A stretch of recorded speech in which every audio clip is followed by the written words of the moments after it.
Central venous catheter insertion. Indications include hypovolemia, nutrition, monitoring, and venous access.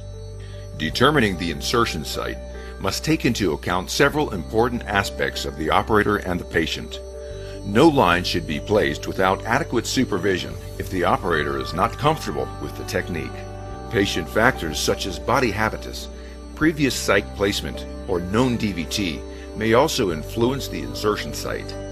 Of course, coagulopathy must always be considered. The CDC recommends the subclavian site for insertion because of its decreased risk for infection. Complications include pneumothorax, arterial puncture, and improper positioning. We will describe the technique for subclavian central venous catheter placement. The landmarks for subclavian line placement are the point on the clavicle that is 2/3 from the sternal notch to the shoulder. This area may also be noted by finding the deltopectoral groove in between the pectoralis major and the deltoid muscles. It is in this groove that the cephalic vein runs and empties into the subclavian vein. After noting the insertion landmarks, the area is prepped and draped in sterile fashion. The modified Seldinger technique, threading the catheter over a guide wire, is used in almost all central venous catheter insertions. Again noting the insertion landmarks, the area of insertion is anesthetized at the skin level, and if possible, the deep subcutaneous area and the periosteum of the clavicle are anesthetized as well. The introducer needle is inserted 2 to 3 finger breadths below the clavicle at the previously identified insertion site. The needle is not aimed posteriorly. Instead, the needle is inserted and aimed at the clavicle, but the thumb of the opposite hand is used to depress the needle down while maintaining a horizontal orientation. The needle is advanced until the clavicle has been encountered. After gently touching the clavicle, the needle is pulled back and further downward pressure is applied as the needle is advanced just below the clavicle. While this is being done, constant negative pressure is maintained in the syringe, and a flash of blood in the syringe indicates the vein has been entered. If no flash of blood is encountered, the needle is slowly withdrawn, again while maintaining negative pressure in the syringe, as the vein is often encountered while withdrawing the syringe. If this is unsuccessful, repeated passes are attempted with slight changes in the orientation of the needle to find the vein. After accessing the vein, the syringe is removed and the backflow of the blood is observed. If high-pressure pulsatile blood is noted, arterial puncture may have occurred. In this case, the needle is withdrawn and pressure is held for 1 to 2 minutes before the next attempt.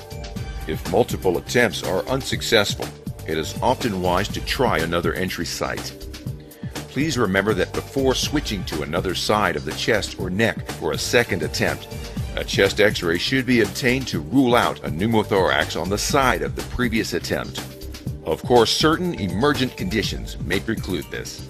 After successful cannulation of the vein, the guide wire is then advanced through the needle into the vein.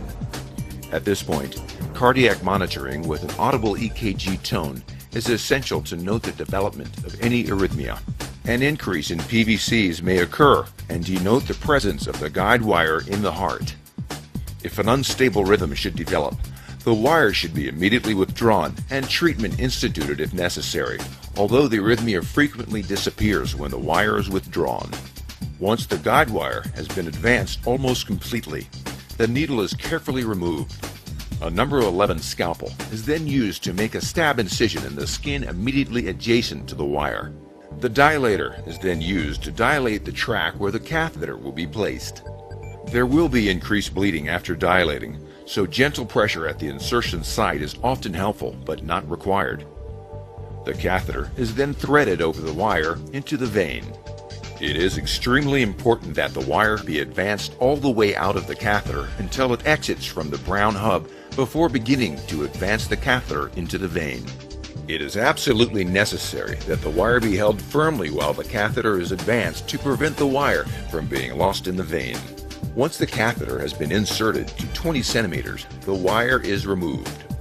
The catheter can then be positioned at the appropriate depth. The catheter has markings indicating the centimeters of the catheter distal to the insertion site. Usual depths are 15 to 16 centimeters on the right and 16 to 17 centimeters on the left. Final confirmation of correct catheter placement is by X-ray. Each port is then aspirated and flushed with sterile saline. The catheter is secured in place by placing the catheter holder on the catheter and securing it to the skin with staples or sutures. A sterile dressing is then applied. A chest X-ray is obtained to look for an iatrogenic pneumothorax and confirm correct line position. The optimal position is to have the tip of the catheter in the superior vena cava at the entrance to the right atrium, but placement anywhere in the superior vena cava is acceptable.